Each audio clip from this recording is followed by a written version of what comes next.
Good afternoon, dear students. Today we are doing something different from our related syllabus. There is a topic, some interpreted words, some misinterpreted words. जो हम कुछ ऐसे words जिनको हम मतलब confuse हो जाते हैं while using them in our sentences. Okay, तो कुछ ऐसे वर्ड्स हैं हमारे पास जिनको हम हमेशा गलत मतलब से लेते हैं. गलत मतलब नहीं, मतलब हमारी सेंस कुछ और होती है और हम उनको उस सेंस में ले लेते हैं. जैसे एमिग्रेट और इमिग्रेट. इमिग्रेट और इमिग्रेट, देखिए ये दो वर्ड्स हैं. तो हम लोगों को कभी समझ आता है कि इमिग्रेट क्या हो गया और इमिग्रेट क्या हो गया. दे एमिग्रेट फ्रॉम ब्राज़ील या दे इमिग्रेट फ्रॉम ब्राज़ील. तो इसमें देखिए फ़र्क क्या है. एमिग्रेट हो गया लिविंग, छोड़ देना, कोई जगह जैसे कहीं रह रहे हो और वहाँ से वो जगह छोड़ देना. For example, many people had to emigrate from Europe during the Nazi period. बहुत सारे लोगों को यूरोप से जाना पड़ा नाजी पीरियड के दौरान.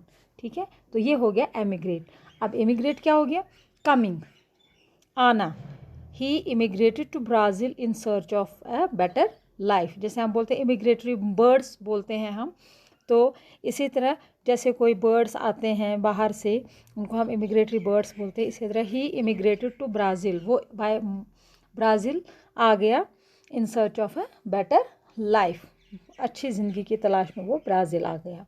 तो ये this is the difference between emigrate verse immigrate. Okay, now देखिए, it apostrophe comma S, it's versus it's. हम कभी कभार यूज़ करते हैं, हमें पता नहीं चलता है, हम इट्स का हमें लगता है कि इट्स एपस्ट्रॉफी कॉमा लगा दिया, कोई फ़र्क नहीं पड़ेगा, इट्स ये भी इट्स होता है वो भी इट्स होता है, लेकिन ये गलत है. इट एपस्ट्रॉफी कॉमा का it is a contraction of it is. ये किसका है? कंट्रैक्शन है इट इज़ का. जैसे इट्स अ फिल्थी एनिमल, ये एक लेजी एनिमल है. ठीक है, फिल्थी एनिमल है, तो इट्स हो गया ये दूसरा इट्स हो गया पॉजेसिव प्रोनाउन. जैसे किसी चीज़ की किसी के साथ कोई रिलेशन बतानी हो, एडजेक्टिव हो. जैसे इट्स नेम इज़ बॉब, इसका नाम बॉब है. ठीक है, इट्स कलर इज़ ब्लू. ठीक है, तो it is made up of wood. It is and it's, इसमें ये फ़र्क है.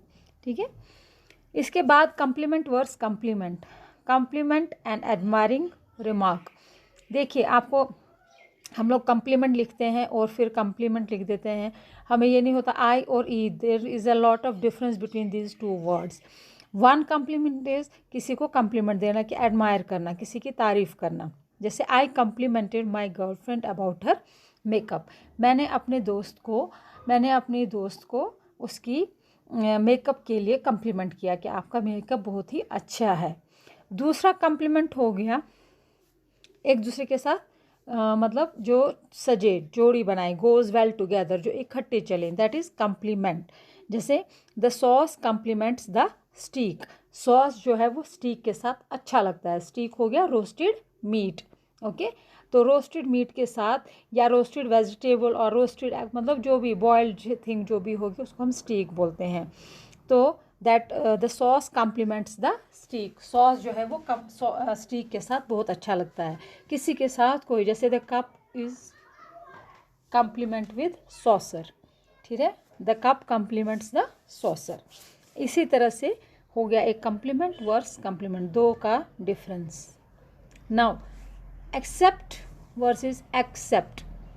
एक्सेप्ट करना वर्सेस एक्सेप्ट. एक्सेप्ट और एक्सेप्ट क्या डिफरेंस है इसमें? एक एक्सेप्ट होता है एक्सेप्ट करना, मान लेना है. टू रिसीव, किसी से कोई गिफ्ट रिसीव करना या कोई चीज़ रिसीव करना, that is to accept. Give her a little time to accept the idea. उसको थोड़ा सा टाइम दीजिए, मोहलत दीजिए ये आइडिया मानने के लिए, रिसीव करने, समझने के लिए. ठीक है, एंड टू एक्सेप्ट. एक्सेप्ट हो गया इसके अलावा, नॉट इंक्लूडिंग दिस, इसको इंक्लूड नहीं करना है, इसके बगैर और कोई. But he had never seen any pictures except a few small ones. लेकिन उसने कोई भी ऐसी पिक्चर नहीं देखी है कुछ छोटी मोटी पिक्चरों के अलावा, बगैर. ठीक है, तो एक्सेप्ट और एक्सेप्ट में ये डिफरेंस है. Now flair versus flare. और एक फ्लेयर क्या होता है और दूसरा फ्लेयर क्या होता है. फ्लेयर हो गया एक फ्लेयर हो गया स्किल, हुनर, किसी की काबिलियत, टैलेंट और स्टाइल, ठीक है। Julie has artistic flair, Julie जो है उसका आर्टिस्टिक फ्लेयर है, उसका स्टाइल जो है दैट इज़ आर्टिस्टिक, वो बहुत ही अच्छा स्किल है उसमें, बहुत ही अच्छा हुनर है उसमें। दूसरा फ्लेयर आ गया ए सडन ब्लेज, एकदम से कोई मतलब झटका सा लग जाना, ठीक है।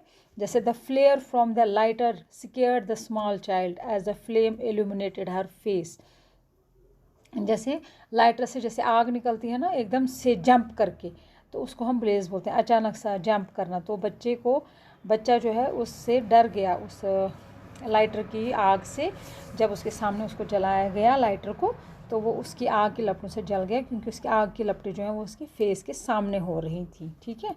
तो दिस तरह हो गया ये फ्लेयर, और हो गया ऊपर वाला FLAIR वाला फ्लेयर। नाउ फीवर और लेस, फीवर बोलते हैं फ्यू, लेस, फीवर हो गया कुछ, लेस हो गया कम। Use for countable nouns, fever जो होता है वो काउंटेबल नाउन्स के यूज़ लगता है, और लेस जो है that is use for uncountable noun. Less milk, less water, ठीक है। Few apples, few bananas, that is difference between few and less. Fewer used for countable nouns. People these days are buying fewer newspapers. लोग इस इन दिनों कुछ गिने चुने अखबार ही खरीदते हैं। लेस हो गया use for uncountable nouns. Ironically, when I am on tour I listen to less music, बोलते हैं कि जब भी मैं टूर पे होता हूँ मैं बिल्कुल म्यूज़िक जो है वो कम सुनता हूँ। आयरनिकल मीन्स ये बड़ी अजीब सी बात है, ठीक है, हंसने वाली बात है। फ्लेमेबल वर्स इनफ्लेमेबल, इनफ्लेमेबल और फ्लेमेबल ऐसा लगता है कि अपोजिट हैं। We think they are two words that are frequently misinterpreted. Some people mistakes the word as having opposite meanings, कुछ लोग समझते हैं कि अपोजिट मीनिंग्स, लेकिन ये गलत है। In reality flammable and inflammable mean exactly the same thing, ये दोनों सेम है, कैपेबल ऑफ बर्निंग, ठीक है। इसको अपोजिट में नहीं लेना चाहिए, दोनों सेम है, ठीक है। तो इस तरह से हो गए सम मिस इंटरप्रेटेड वर्ड्स। आज हमारा टॉपिक कुछ डिफरेंट था, so go through them and try to understand them, okay. Wait and till next topic go through these and stay home, stay safe.